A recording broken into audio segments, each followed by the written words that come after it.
اعمال جاندار بنے یہ بتلانا ہے مجھے. اللہ کا دھیان صحیح ہو.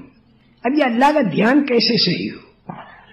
اس کا طریقہ اللہ کا ذکر کرنا، قرآن کی تلاوت کرنا، اور یہ جو مسنون دعائیں ہیں اس کو مانگنا. میں سچ کہتا ہوں ایسا اللہ کا دھیان جمے گا تم کو کہ بس مزہ آ جائے گا. اللہ کا دھیان جب جمنے لگے گا نا تو میں سچ کہتا ہوں اتنا مزہ آئے گا، اتنا مزہ آئے گا، زندگی گزارنے میں مزہ آئے گا. اس لیے کہ یہ کام دنیا ہی میں ہم کر سکتے ہیں، مرنے کے بعد تو پھر اس کا بدلہ ہے.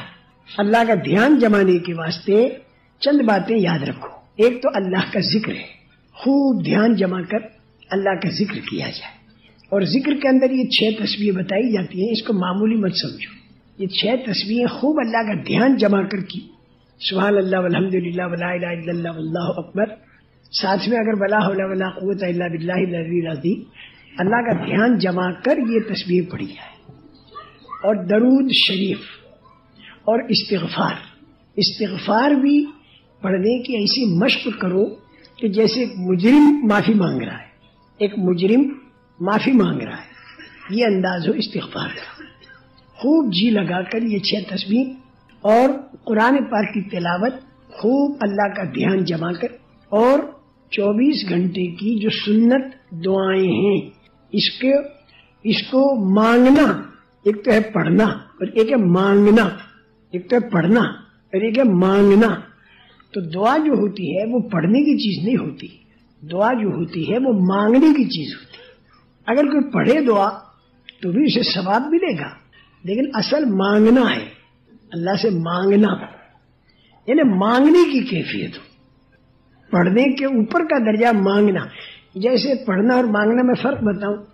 ایک آدمی کسی کے پاس گیا، اسے پیسے چاہیے، تو ایک تو وہ یوں کہے کہ میں بہت ہی محتاج ہوں، میرے کو اتنے روپے کی ضرورت ہے، اس کا نام تو ہے پڑھنا.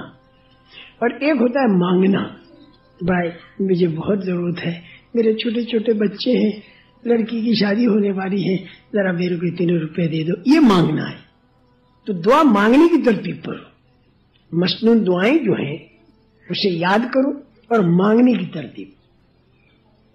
اب رات کو آپ سو رہے ہیں تو سوتے وقت میں جو دعا ایک تو یاد ہے بہت زبانی کی فر فر فر فر پڑھ دی، ثواب اس کا بھی ملے گا. اور ایک یہ اللہم انی اسلمت الیک، اللہ وجہت وجہی الیک وفوضت امری الیک والجأت ظہری الیک رغبتاً ورہبتاً الیک لا ملجأ ولا منجأ منک الا الیک آمنت بکتابک الذی انزلت وبنبیک الذی ارسلت. اس کے معنی بھی سمجھ میں آ رہے ہو. اللہ سے مانگ رہا ہے، یہ آدمی اللہ سے مانگ رہا ہے. بڑی عجیب چیز ہے.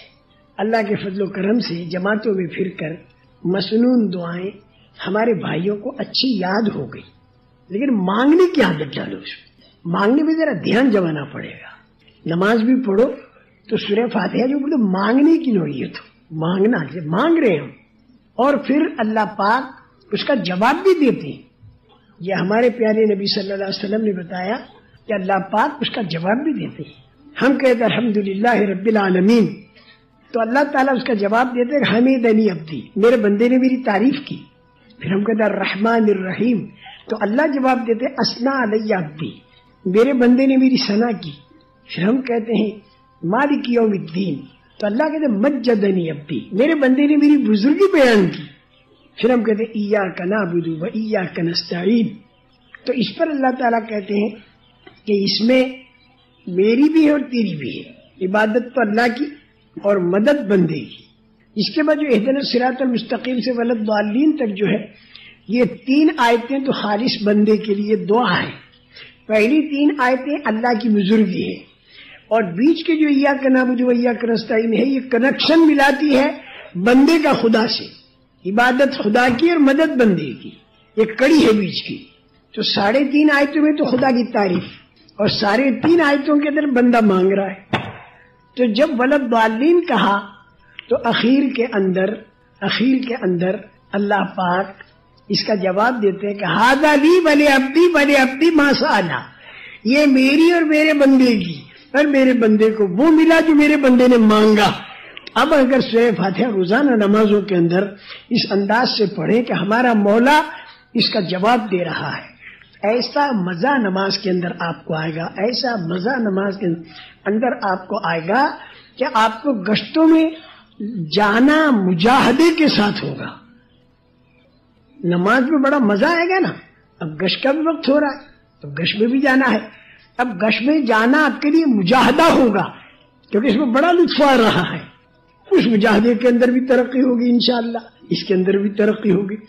تو پھر میں کہتا ہوں تھوڑا بھی وقت اگر آپ کو نماز کا ملا تو انشاءاللہ تار سے تار مل جائے گا. تار سے تار ملا ہوا ہو نا تو بٹن دبا دو، بس دیر نہیں لگتی، صاحب روشنی ہو گئی. بٹن دبانے کی دیر، تار سے تار ملا ہوا ہو. اس لیے میرے محترم دوستو، اللہ کا دھیان جمتا ہے ذکر سے، تلاوت سے اور دعا سے. پہلے نماز میں جمے گا اور پھر انشاءاللہ آپ تجارت کرو گے تو تجارت میں بھی اللہ کا دھیان ہوگا کیونکہ نماز پڑھ کے آئے ہو، نماز میں کھڑے ہو کر آئے ہو، نماز میں اللہ کو بڑا کہا ہے آپ نے، اللہ اکبر. اب تجارت میں جاؤ گے تو آپ کو دھیان ہوگا کہ اللہ بڑے ہیں اور قیامت کے دن مجھے اللہ کے سامنے کھڑا ہونا ہے. اس لیے اب میں اپنی تجارت کے اندر کوئی کام ایسا نہ کروں کہ قیامت کے دن اللہ کے سامنے کھڑا ہونے میں مجھے شرمندگی نہ ہو. عورتیں بھی سامنے خریدار آئیں گی، کیا کیا ہوگا. تو یہ آدمی اللہ کے خوف کے ساتھ پھر تجارت کرے گا.